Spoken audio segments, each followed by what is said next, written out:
సహస్ర హత్య case mystery వీడింది. హంతకుడు ఎవరో కాదు, అదే కాలనీలో ఉండే ఒక 10వ తరగతి కుర్రాడని తేలింది. పక్కింట్లోనే ఆ కుర్రాడు ఉంటాడని కూడా బయటపడింది. ఇంట్లో 80,000 రూపాయల దొంగతనం కోసం వచ్చి అడ్డుకున్న సహస్రను అత్యంత దారుణంగా చంపేశాడని పోలీసులు కనిపెట్టారు.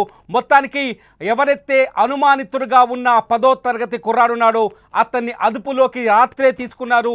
అదుపులోకి తీసుకొని విచారించి కొద్దిసేపటి క్రితమే ఎస్ఓటి పోలీసులు, కూకట్పల్లి పోలీసులు ఈ మిస్టరీని ఛేదించారు. 5 రోజుల పాటు హంతకుడి కోసం అనేక ప్రాంతాల్ని గాలించారు, అనేక మనుషుల్ని అనుమానించారు, ఇంట్లో ఉన్న వాళ్ళందరినీ విచారించారు. అయితే పక్కింట్లోనే ఈ కుర్రాడు ఉన్నాడని, ఈ 10వ తరగతి కుర్రాడు పక్కింట్లోనే ఉండేవాడని, రెగ్యులర్గా ఈ ఇంటికి వచ్చి వెళ్ళే కుర్రవాడేనని, ఈ ఇంట్లో కనిపించే కుర్రాడే కాబట్టి హంతకుడిని గుర్తించడం ఆలస్యమైందని పోలీసులు చెప్తున్నారు. 10వ తరగతి కుర్రాడు కనీసం కేవలం 15 ఏళ్ల వయసు ఉంటుంది. సహస్రతో పోలిస్తే సరిగ్గా 4-5 ఏళ్ళు పెద్దవాడై ఉంటాడు. ఈ 4-5 ఏళ్ల పెద్దవాడు 80,000 దొంగతనం చేయడం కోసం, సహస్ర ఇంట్లో దొంగతనం చేయడం కోసం వచ్చి అన్యాయంగా చిన్నారిని అత్యంత దారుణంగా వాళ్ళింట్లోనే ఉన్న కత్తితో పొడిచి చంపాడని బయటపడింది. అంతేకాదు ఈ 10వ తరగతి చదివే ఈ కుర్రాడు, అతని పేరు చెప్పడానికి లేదు, మైనర్, అతని పేరు చెప్పడానికి వీల్లేదు. అయితే అతను ఈ దొంగతనం ఎలా చేయాలనే ఒక స్కెచ్ కూడా రాసుకున్నట్టుగా తెలుస్తోంది. ఒక పేజీ మీద, ఒక పేపర్ మీద దొంగతనం, ఆ డబ్బుని ఎలా దొంగతనం చేయాలని ఒక పేజీ మీద ప్లాన్ ఆఫ్ యాక్షన్ రాసుకొని ఆ ప్లాన్ ప్రకారమే ఆ ఇంట్లో చొరబడి దొంగతనానికి ప్రయత్నించాడు. అయితే ఆ ఇంట్లో సహస్ర కూడా ఉంది, ఒక్కతే ఉందనే విషయం తెలియకపోవటం, ఇంట్లోకి చొరబడిన తర్వాత సహస్ర 11 ఏళ్ల వయసు కాబట్టి సహస్ర అడ్డుకునే ప్రయత్నం చేయడంతో సహస్రని అత్యంత పాశవికంగా 20 సార్లు చచ్చిపోయిందా అని కన్ఫామ్ చేసుకునే వరకు, చనిపోయిందని కన్ఫామ్ చేసుకునే వరకు అత్యంత దారుణంగా పొడిచి చంపినట్టు మొత్తానికి పోలీసులు బయటకు గుట్టును లాగేశారు. అన్యాయంగా ఒక పసిబిడ్డని 80,000 రూపాయల కోసం 10వ తరగతి చదివే ఒక కుర్రాడు ఇంత దారుణానికి ఒడిగడతాడని ఎవ్వరూ ఊహించలేదు. సహస్ర హత్య తర్వాత పోలీసులు దాదాపు 5 బృందాలుగా విడిపోయారు, 5 ప్రాంతాల్లో సంచరించారు. సహస్ర హంతకులను వెతికేందుకు రకరకాల కోణాల్లో విచారణ జరిపారు. ఏదైతే సహస్ర నివాసం ఉంటుందో ఆ ఇంట్లో ఉన్న పురుషులందరినీ తీసుకెళ్ళి విచారించారు. కొన్ని పేర్లను కూడా బయటకు తీసుకొచ్చారు, కొన్ని రకాల కథలు కూడా వెలుగులోకి వచ్చాయి. కానీ ఇవన్నీ అబద్ధాలని, అవాస్తవాలని, కేవలం ఒక 10వ తరగతి చదువుతున్న కుర్రాడు ఈ దారుణానికి ఒడిగట్టాడని చివరికి నిర్ధారణకు వచ్చారు పోలీసులు. సహస్రాన్ని హత్య చేసేందుకు వచ్చిన కుర్రాడు గతంలో కూడా ఈ ఇంటికి పదే వచ్చేవాడని కూడా పోలీసులు స్పష్టత ఇస్తున్నారు, కూకట్పల్లి పోలీసులు. దీంతో ఆ 10వ తరగతి కుర్రాడి ఇంట్లోకి వచ్చి వెళ్ళటాన్ని ఎవరు అనుమానంగా చూడకపోవడం, ఆ కుర్రాడే ఈ హత్య చేసి ఉంటాడని ఎవరు అంచనా వేయకపోవడం, ఆ కుర్రాడి ఇంటికి రెగ్యులర్గా వచ్చేవాడు కావడంతో తెలిసిన వ్యక్తిగా ఇగ్నోర్ చేయటంతో ఈ హత్య కేసు మిస్టరీగా మారింది. కొంతసేపు మిస్టరీగా, అంటే హంతకుణ్ణి పట్టుకోవడం అతిపెద్ద సమస్యగా మారింది. కేవలం 10వ తరగతి చదివే ఒక కుర్రాడు ఇంత దారుణానికి ఒడగెడతాడని ఎవ్వరూ అంచనా వేయరు. 10వ తరగతి చదివే ఒక కుర్రాడు ఇంత కిరాతకంగా, ఇంత క్రిమినల్ మెంటాలిటీతో ఉంటాడని, అతని సైకలాజికల్ పరిస్థితి ఏంటని, అతని మానసిక పరిస్థితి ఏంటని ఎవ్వరూ అంచనా కూడా వేయలేదు. సో 10వ తరగతి చదివే ఒక కుర్రాడు ఇంత పకడ్బందీ ప్లాన్ చేసి హత్య చేసి దొరకకుండా తప్పించుకొని తిరుగుతాడని కూడా ఎవరు అంచనా వేయలేదు. బహుశా ఆ ఇంట్లో ఉండేవాళ్ళు కూడా, లేకపోతే ఆ కాలనీలో నివాసం ఉండేవాళ్ళు కూడా ఈ అంచనా వేసి ఉండరు. ఎప్పుడైతే పోలీసులు మఫ్టీలో వచ్చి ఆ బాలుని తీసుకెళ్లారో అప్పటి నుంచి సాధారణ విచారణ అనుకున్నారు. కానీ విచారణలో అసలు విషయం వెలుగులోకి వచ్చినట్టుగా స్పష్టంగా అర్థమవుతుంది. 10వ తరగతి చదివే ఒక కుర్రాడు అన్యాయంగా ఇంత రౌడీలాగా, ఇంత క్రిమినల్ లాగా, పెద్ద పేరు మోసిన దుండగులు కానీ హంతకులు కూడా చేయలేని స్థాయిలో ఒక పకడ్బందీ ప్రకారం ఒక స్కెచ్ వేసుకొని పేపర్ మీద ఈ మర్డర్ స్కెచ్ రాసుకున్నాడు. చెప్తున్నారు అక్కడున్న పోలీసుల నుంచి అందుతున్న సమాచారం ప్రకారం ఏంటంటే, అతని మోటివ్ ఏంటంటే ఎవరైతే సహస్ర ఇంట్లో ఉన్న డబ్బును కొట్టేయాలి, సహస్ర ఇంట్లో వాళ్ళ అమ్మ నాన్న ఇద్దరు జాబ్కి వెళ్తారు, పొద్దున్నే ఇంటికి తాళమేసి వెళ్తారు, ఇల్లు పెంట్ హౌస్లో ఉంటుంది కాబట్టి కింది పోర్షన్స్లో ఉండేవాళ్ళు కావచ్చు, ఆ పెంట్ హౌస్ దగ్గరికి వచ్చే వాళ్ళ సంఖ్య చాలా తక్కువగా ఉంటుంది. ఆ సమయంలో ఆ ఇంట్లోకి చొరబడి డబ్బులు కొట్టేయాలన్నది ఆ కుర్రాడి ప్లాన్. ఆ ప్లాన్ని మొత్తం ఒక పేపర్ మీద రాసుకున్నాడని చెప్తున్నారు పోలీసులు. ఒక పేపర్ మీద ఎలా దొంగతనం చేయాలి, 80,000 రూపాయలని ఎలా దొంగతనం చేయాలని ఒక పేపర్ మీద రాసుకున్నారని పోలీసులు చెప్తున్నారు. ఆ పేపర్ మీద రాసుకున్న తర్వాత అనుకున్నట్టుగానే ఆ పేపర్ మీద తను పెట్టుకున్న ప్లాన్ ప్రకారమే దొంగతనం కోసం ఆ ఇంట్లోకి వచ్చాడు. వచ్చేసరికి ఇంట్లో ఎవరు ఉండరని అనుకున్నాడు బహుశా, కానీ అప్పటికే సహస్ర ఇంట్లో ఉంది. ఎందుకంటే సహస్ర కేంద్రీయ విద్యాలయంలో చదువుతోంది. కేంద్రీయ విద్యాలయంలో చదవడం వల్ల ఆ రోజు సహస్రకి స్కూల్లో స్పోర్ట్స్ ఈవెంట్స్ ఉండటం వల్ల సెలవులు ఇచ్చారు. 5వ తరగతి చదువుతున్న సహస్ర స్కూల్లో సెలవులు ఇచ్చారు. సెలవులు ఇవ్వడంతో సహస్ర ఇంట్లోనే ఉండిపోయింది. ఇంట్లోనే ఉండిపోవడంతో సహస్ర ఇంట్లుందనే విషయాన్ని ఆ కుర్రాడు ఎవరైతే హత్యకు పాల్పడ్డాడో 10వ తరగతి కుర్రాడు అంచనా వేయలేదు. అంచనా వేయకపోవడం వల్ల ఊహించని విధంగా సహస్ర ఎదురుపడింది ఇంట్లో. దీంతో దొంగతనం చేసే సమయానికి సహస్ర చూడటం, ఆ సహస్ర దొంగతనాన్ని అడ్డుకునే ప్రయత్నం చేయడంతో ఇష్యూ పెద్దగా అవుతుందని, విషయం బయటకు వస్తుందని భావించిన ఆ 15 ఏళ్ల కుర్రాడు, బహుశా అతని వయసు 15 ఏళ్ళు ఉంటుందని పోలీసులు ఒక అంచనాకు వచ్చారు. సో దీంతో సహస్రని ఆ విషయం చెప్పకుండా చేసే ప్రయత్నం చేశాడు. దీంతో ఫస్ట్ ఏం చేయాలో ఆలోచించిన వ్యక్తి సహస్రని ఎలా ఆపాలో అతనికి అర్థం కాలేదు. ఇంట్లో కిచెన్లోనే ఉండే కత్తిని తీసుకొని సహస్ర పైన అత్యంత పాశవికంగా దారుణంగా దాడికి దిగినట్టు తెలుస్తోంది. సహస్ర ఒంటి మీద పోస్ట్ మార్టంలో కొన్ని కత్తి ఘాట్లను గుర్తిస్తే దాదాపు 20 వరకు 21 కత్తిపోట్లు ఉన్నట్టుగా తెలిసింది.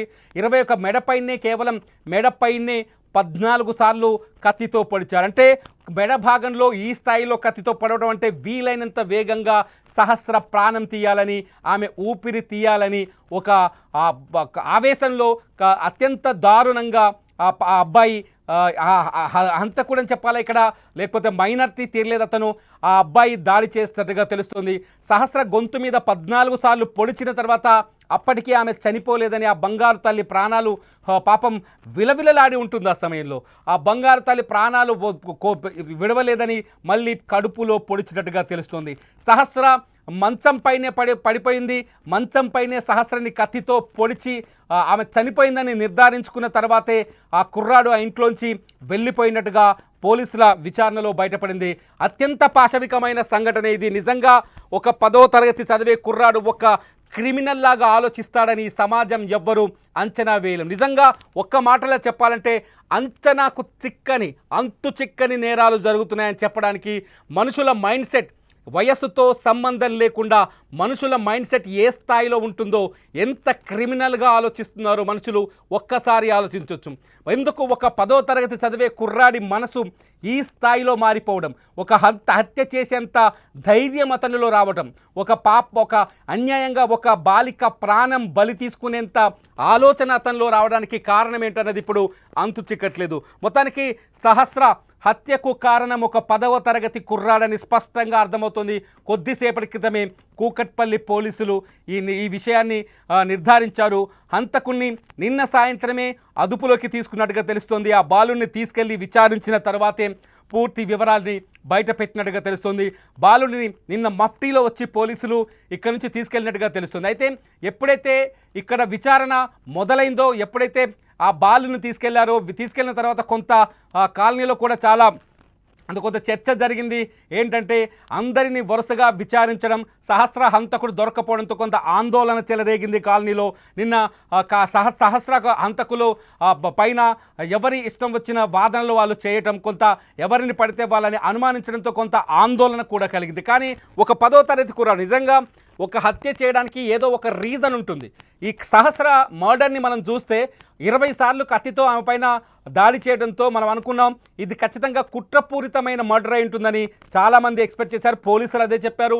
మనం కూడా గతంలో జరిగిన ఇన్సిడెంట్స్ ఆధారంగా చూస్తే చాలా కుట్రపూరితంగా కఠినమైన, అంటే ఒక పగతో రగిలిపోయే వ్యక్తులు మాత్రమే ఇటువంటి హత్యలు చేస్తారు. కాబట్టి సహస్రని చంపిన వాళ్ళ వెనుక ఏదో పెద్ద మోటివ్ ఉందని అందరూ అంచనా వేశారు.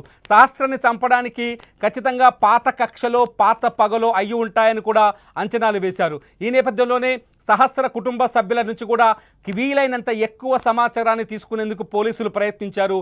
2-3 సార్లు వాళ్ళని స్టేషన్కి పిలిచి వాళ్ళ దగ్గరున్న అనుమానాలు కావచ్చు, వాళ్ళకి కలిగిన అనుమానాలు కావచ్చు, వాళ్ళకి గతంలో ఉన్న విభేదాలు లేకపోతే పాత శత్రువులు కావచ్చు, వీళ్ళందరికీ సంబంధించిన సమాచారాన్ని కూడా తీసుకునే ప్రయత్నం చేశారు. ఆ తర్వాత సహస్ర తల్లిదండ్రిని కూడా విచారించారు. తల్లిదండ్రుల దగ్గర నుంచి కూడా వీలైనంత ఎక్కువ సమాచారం తీసుకునే ప్రయత్నం చేశారు.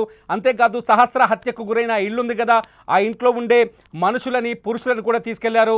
కొందరు పేర్లను కూడా కొంత అనుమానించారు. ఒక దశలో కొంత అనుమానించారు. ఆ తర్వాత వారిని విచారించిన తర్వాత ఎటువంటి అనుమానాలు లేవని వాళ్ళని వదిలేశారు. అంటే సాధారణంగా ఆడపిల్లలు ఉన్నవాళ్ళు కానీ, తల్లిదండ్రులు కానీ, పిల్లలు కలిగిన వ్యక్తులు ఎవరు ఇటువంటి దారుణానికి పాల్పడరు. ఎదుటి వాళ్ళ పిల్లలను అత్యంత దారుణంగా చంపాలనే ఆలోచన ఎవరి మనసులో కానీ, మెదడులో కానీ చేతులు రావు. ముందస్తుగా మొదట చంపాలనే ఆలోచన రాదు, దానికి చేతులు కూడా రావు. అవసరమైతే దొంగతనానికి వచ్చిన వ్యక్తి అయినట్టు దొంగతనం చేసి వెళ్ళిపోయేవాడు. కానీ ఒక 10వ తరగతి కుర్రాడి ఎలా ఆలోచించాడు? అసలు ఎటుపోతుంది సమాజం అనే ప్రశ్నలు కలుగుతున్నాయి ఇక్కడ. 10th క్లాస్ చదివే కుర్రాడు ఇంత దారుణంగా 10th క్లాస్ చదివే కుర్రాడు 15 ఏళ్ల వయసులో ఇంత దారుణంగా ఆలోచించాడంటే అతని బ్రెయిన్ ఏమనుకోవచ్చు, అతని బ్రెయిన్ ఎలా ఉందనుకోవచ్చు, ఎట్లా ఆలోచించవచ్చు? 10వ తరగతి చదివే కుర్రాడికి డబ్బులు 80,000 రూపాయల అవసరం ఏమొచ్చింది? 80,000 రూపాయలు దొంగతనం చేయాలి, ఆ 80,000ని ఖర్చు పెట్టుకోవాలి. ఆ 80,000ని దొంగతనం ఎలా చేయాలో దానికోసం ఒక పేపర్ మీద స్కెచ్ చేసుకోవడం, ఆ స్కెచ్ ప్రకారమే ఇంట్లోకి చొరబడ్డ తర్వాత ఎదురుపడ్డ సహస్రని అత్యంత దారుణంగా చంపటం. ఒక మనిషిని కత్తితో పొడిస్తే చచ్చిపోతుంది అనే ఆలోచన అతనికి లేదా, లేకపోతే అతనికి ఉన్న అవసరం ముందు ఈ హత్య కూడా చాలా చిన్నదిగా కనిపించిందా? 15 ఏళ్ల కుర్రాడికి 80,000 రూపాయల డబ్బుల అవసరం ఏంటి?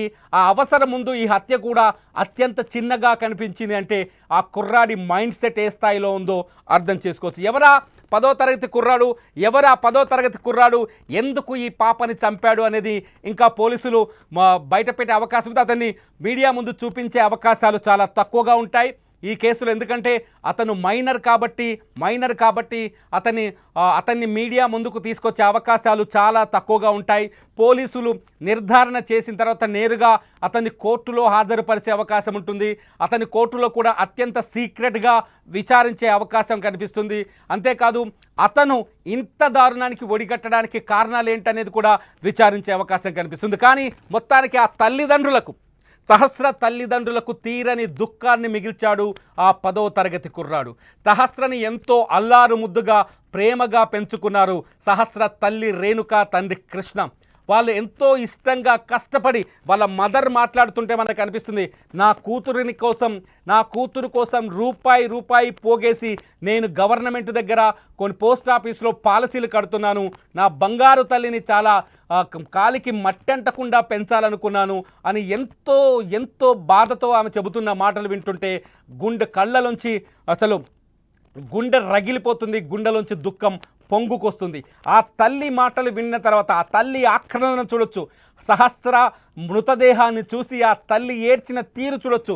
కానీ ఇక్కడ చాలా భయపడాల్సిన విషయం ఏంటంటే, ఇక్కడ భయపడాల్సిన విషయం చాలా పెద్దది ఉంది. ఎందుకంటే పిల్లలే ఇక్కడ హత్యకు గురైంది కూడా ఒక అమాయకమైన బాలిక, హత్య చేసింది 15 ఏళ్ల లోపున్న ఒక బాలుడు. అతను మైనర్ కాబట్టి అతని పేరు చెప్పడానికి లేదు, మైనర్ కాబట్టి 10th క్లాస్ స్టూడెంట్ కాబట్టి అతని ఫోటో చూపించడానికి, అతని వివరాలు పూర్తి స్థాయిలో చెప్పడానికి వీలు లేదు, చట్టం దానికి అంగీకరించరు. కానీ ఆ తల్లి ఏడుస్తుంటే వాళ్ళ అమ్మ ఏడుస్తున్నట్టుగా ఆ హత్య చేసిన కుర్రాడికి కనిపించలేదా?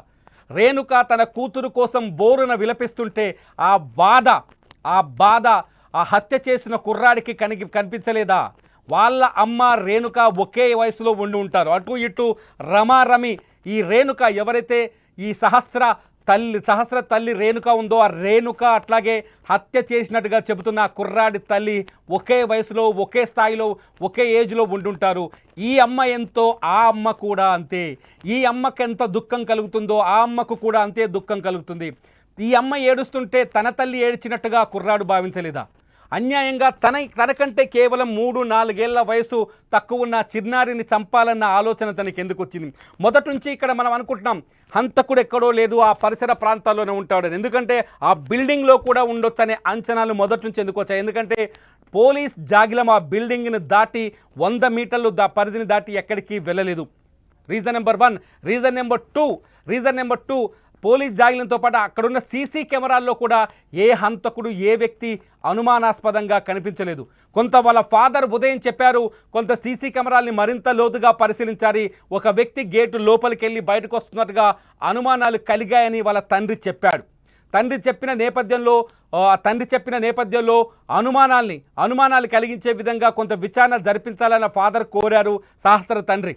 అయితే సీసీ కెమెరాల్లో కూడా ఈ బాలుడికి సంబంధించిన ఎటువంటి దృశ్యాలు పూర్తిగా దొరకలేదని, తర్వాత పరిశీలనలో సీసీ కెమెరాలో ఉన్న విజువలే కూడా ఒక కారణమని చెప్తున్నారు. సీసీ కెమెరాలో కనిపించిన ఆ విజువల్ ఆధారంగానే ఈ కేసుని ఛేదించారని చెప్తున్నారు. ఏది ఏమైనా సహస్ర హంతకుడైతే దొరికాడు. 5 రోజులుగా అటు పోలీసులని తిప్పలు పెట్టిన ఈ హంతకుడు సహస్ర తల్లిదండ్రులకు తీరని దుఃఖాన్ని మిగిల్చిన ఈ హంతకుడు దొరికాడు. 10వ తరగతి చదువుతున్న ఒక కుర్రాడు 80,000 కోసం చేసిన చోరీలో అన్యాయంగా బంగారు తల్లి సహస్ర బలైపోయింది.